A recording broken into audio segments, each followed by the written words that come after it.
सास हो तो ऐसी। बहू कहाँ मर गई? अंदर से आवाज़ आई, जिंदा हूँ माँ जी। तो फिर मेरी चाय क्यों अभी तक नहीं आई? कब से पूजा करके बैठी हूँ, ला रही हूँ माँ जी। बहू चाय के साथ भजिया भी ले आई। सास ने कहा, तेल खिलाकर क्या मारोगी? बहू ने कहा, ठीक है माँ जी, ले जाती हूँ। सास ने कहा, रहने दे, अब बना दिया है तो मैं खा लेती हूँ। सास ने भजिया उठाई और कहा, कितनी गंदी भजिया बनाई है तुमने। बहू, माँ जी मुझे कपड़े धोने हैं, मैं जाती हूँ। बहू दरवाजे के पास छिपकर खड़ी हो गई। सास भजिया पर टूट पड़ी और पूरी भजिया खत्म कर दी। बहू मुस्कुराई और काम पर लग गई। दोपहर के खाने का वक्त हुआ।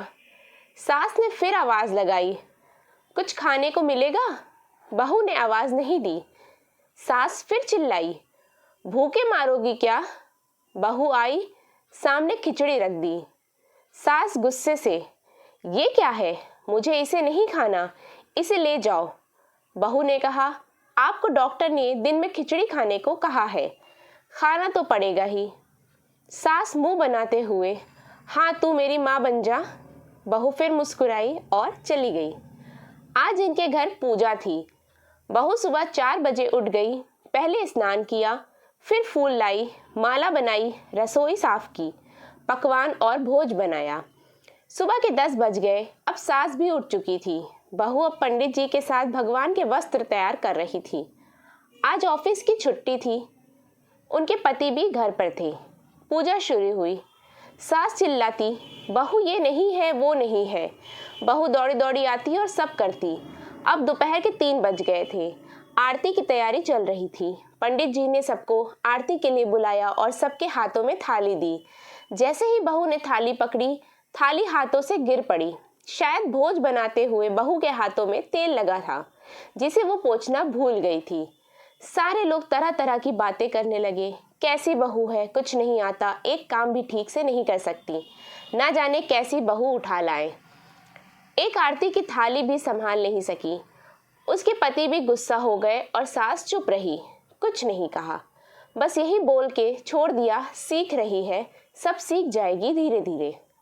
अब सबको खाना परोसा जाने लगा। बहू दौड़ दौड़ के खाना देती, फिर पानी लाती। करीब 70-80 लोग हो गए थे।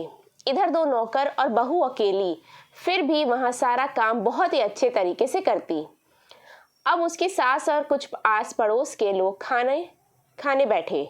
बहू ने खाना परोसना शुरू किया। सबको खाना दे दिया गया। जैसे ही पहला निवाला सास ने खाया, तुमने नमक ठीक नहीं डाला क्या? एक काम ठीक से नहीं करती, पता नहीं मेरे बाद कैसे ये घर संभालेगी। आस पड़ोस वालों को तो जानते ही हो ना साहब, वो बस बहाना ढूंढते हैं नुक्स निकालने का। फिर वो सब शुरू हो गए, ऐसा खाना है, ऐसी बहू है, ये वो वगैरह वगैरह। दिन का खाना हो चुका था। अब बहू बर्तन साफ करने नौकरों के साथ लग गई। रात में जगराता का कार्यक्रम रखा गया था। बहू ने भी 1-2 गीत गाने के लिए स्टेज पर चढ़ी। सास जोर से चिल्लाई, मेरी नाक मत कटा देना, गाना नहीं आता तो मत गा, वापस आ जा। बहू मुस्कुराई और गाने लगी। सबने उसके गाने की तारीफ की, पर सास मुंह फुलाते बोली, इससे अच्छा तो मैं ही गा देती जवानी में, तुझे तो कुछ भी नहीं आता। बहू मुस्कुराई और चली गई। अब रात का खाना खिलाया जा रहा था। उसके पति के ऑफिस के दोस्त साइड में ही ड्रिंक करने लगे। उसका पति चिल्लाता, थोड़ा बर्फ लाओ, तो सास चिल्लाती, यहाँ दाल नहीं है।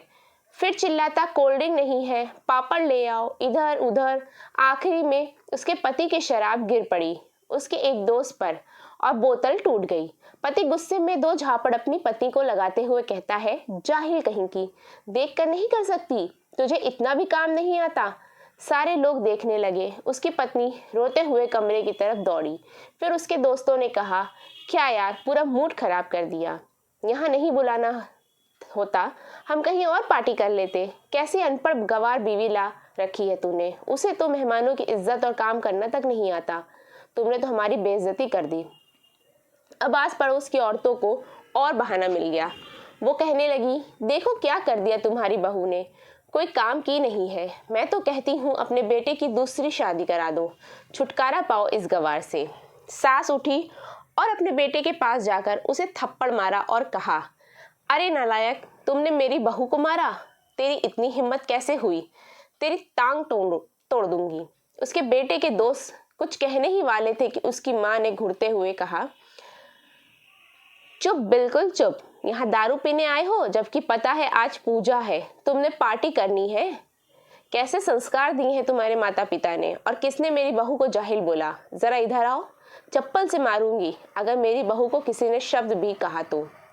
अरे पापी, तूने उस लड़की को बस इसलिए मारा कि तेरी शराब टूट गई?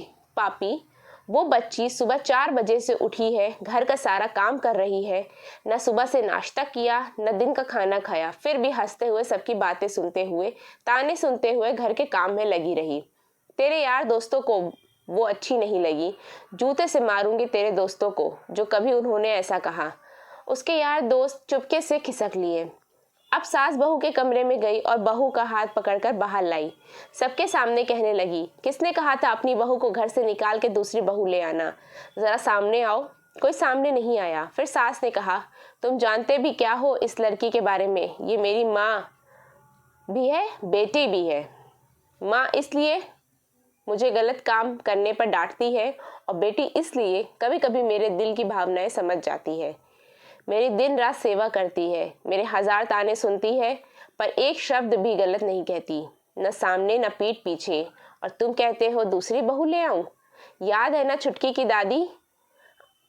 अपनी बहू की करतूत। सास ने गुस्से में पड़ोस की महिला को कहा, अभी पिछले हफ्ते ही तुमने मियाँ बीवी भूखे छोड़ घूमने चले गए थे। मेरी इसी बहू ने 7 दिन तक तुम्हारे घर पर खाना पानी, यहाँ तक कि तुम्हारे पैर दबाने जाती थी, और तुम इसे जाहिल बोलती हो?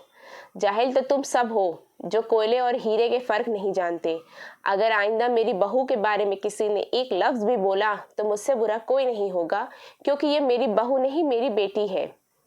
बहू सिसकियां लेते हुए फिर कमरे में चली गई। सास ने एक प्लेट उठाई और भोजन परोसा और बहू के कमरे में खुद ले गई। सास को भोजन लाते देखा तो बहू ने कहा, अरे माँ जी, आप क्या कर रही हो, मैं खुद ले लेती। सास ने प्यार से ताना मारते हुए कहा, डर मत, इसमें जहर नहीं है, मार नहीं डालूंगी तुझे। तुझे नई सास चाहिए होगी, पर मुझे अभी भी तू ही मेरे घर की बहू चाहिए। बहू ने अपनी सास को रोते हुए गले लगा लिया। सास भी रो दी पहली बार और कहा, चल खाना खा ले। फिर मजाक करते हुए कहा, फिर मेरे पैर दबाने चले आना, और ये ख्याल मन में मत लाना कि सास पैर बोलती है। किसी दिन मैं इसका गला दबा दूंगी, क्योंकि कभी मैं भी यही सोचती थी। दोनों खूब हंसने लगे। आपको मेरी ये कहानी पसंद आई तो प्लीज़ सब्सक्राइब, लाइक, शेयर ज़रूर करिएगा। Thank you.